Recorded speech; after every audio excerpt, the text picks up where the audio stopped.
Hello and welcome. I will be answering JAMB 2012 Physics Past Question 29. The characteristic of a vibration that determines its intensity is the A. Frequency, B. Overtone, C. Wavelength, D. Amplitude.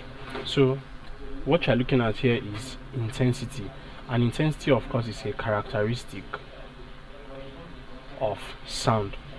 Okay, here it is written as vibration, but actually sound of course is a form of energy that originates from vibration of particles, hence the reason why it is referred to here as vibration. So we said what characteristic determines its intensity. So intensity as a general characteristic of sound is defined as the rate of flow of energy per second per unit area perpendicular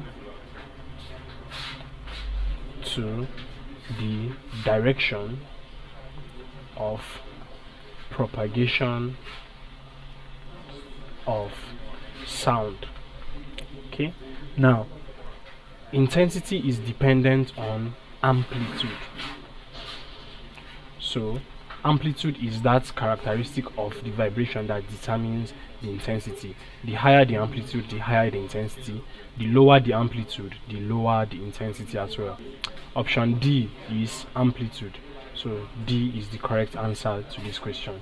Thank you, and please subscribe to this channel for more videos and for more past questions and answers.